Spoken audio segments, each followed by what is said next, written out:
Let's start by slicing 2 medium onions. Use a mandolin or a food processor to slice the onions. This will let you get them super thin. The thinner the onions are, the quicker they will take up the pickling solution. For the food processor, use an adjustable slicing blade and set it at the thinnest setting. Once your onions are sliced, go ahead and put them in a pint mason jar.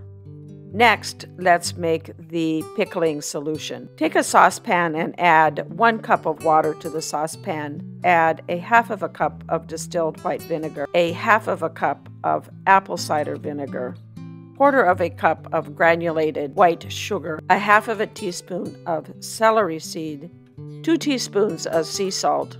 Heat that mixture for about 1 minute. You just want to make sure the sugar is dissolved. Let the mixture cool and then pour it over your sliced onions in your mason jar. Put the lid on it and let it set for about half an hour minimum. If your onions are really thinly sliced, you can let it set for 15 minutes to a half hour minimum. And if your onions are a little thicker, you'll want to let it set for at least an hour, preferably overnight in the refrigerator. Enjoy. Thanks for watching. Please click the like button and subscribe for this recipe and more. Go to my website at growwithdrjoe.com.